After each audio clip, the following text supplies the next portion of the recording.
5 counterintuitive things that I learned from books. 5 things that, I learned this year from the books that I read. That's what we are going to be seeing in today's video. Let's get started.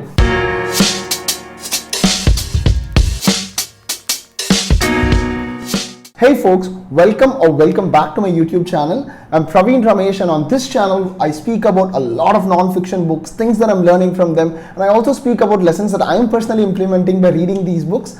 I find it immensely useful. I hope you do too. So today, as I said at the start, this year has been kind of transformational for me. In case you're watching it few years down the line, 2022, the year has been kind of transformational for me, both personally and professionally. More on that later, but I've kind of read a lot of books which has led to change in opinions, change in perceptions, change in how I think, and all those sort of things. And I'm going to be speaking about 5 things that I have consciously tried and embodied in my everyday life. And these are things that I learned from books, and I'm going to be mentioning the book that I learned this from and what are the lessons that I learned. So without much further ado, let's get started. So the first one, for every success story you see, there are tons of failures. And this is a lesson I learned from this book called The Art of Thinking Clearly by Rolf Dobelli. And this book basically says every failure in the world were recorded. Let's say every entrepreneur who failed was recorded in the history. Every athlete who started out to become Olympic athlete was recorded. We would never take up entrepreneurship as a journey or being an Olympic athlete as a journey itself, right? Because history is full of people that are winners. History is full of people who have done great things, and those are the only stories that come out. We always think that, hey, if I just replicate the journey of a very successful person, I'll be able to do that as well. Right? So, and that sets a very, very false expectations, right? And you would see such things around us day in and day out, where, you will see examples of people who have dropped out of school, went on to become billionaires, and, who didn't practice art for a very long time, but became an overnight success.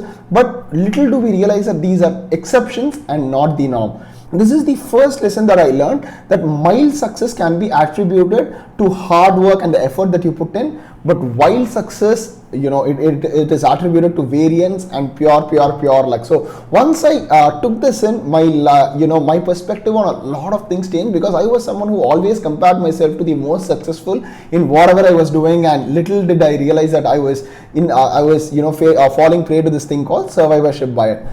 That moves me to the second counterintuitive lessons that I learned, which is achieving big goals requires the same amount of energy as achieving small goals, right? And this is something that I read in a lot of books. Atomic Habits, if you're in this channel, it's one of my favorite books, and the compound effect. So when you want to set out to, let's say, be a best self of yourself physically, or you want to stay emotionally stable, or let's say you want to build wealth, or you want to have a great, passive income stream, or whatever you want to excel in your career, it requires a lot of smaller actions for you to be done on a regular basis, day in and day out, right? So as a lot of folks have said, intelligent people on Twitter, it takes 10, 15, 20 years of efforts to be an overnight success.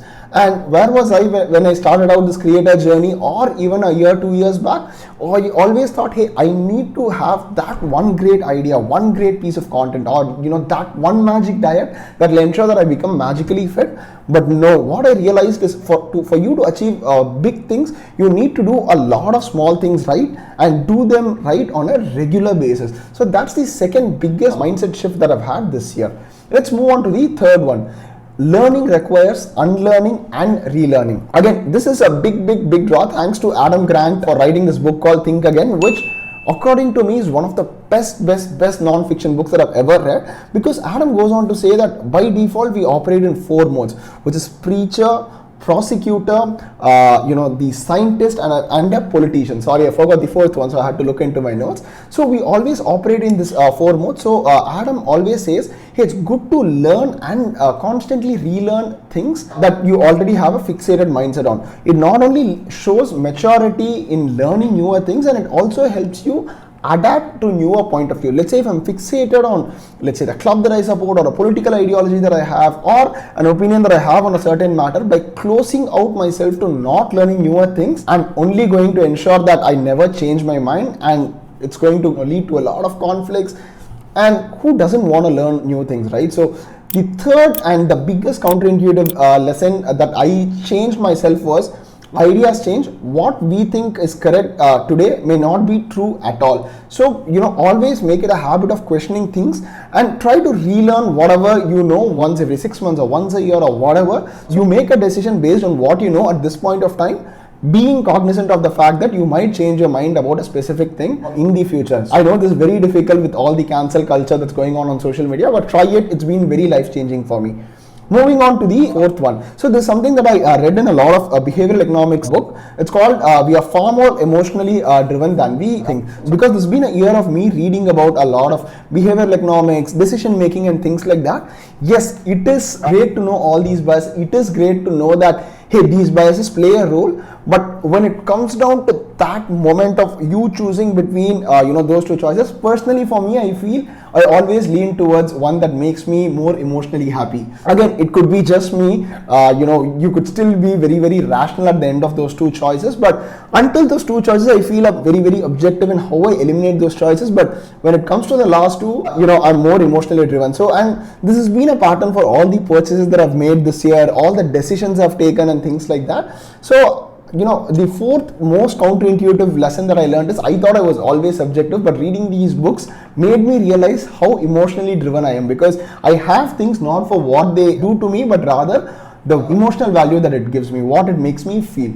So that's the fourth lesson. The fifth and final counterintuitive lesson I learned, this is a big one. Productivity isn't about doing a lot of things.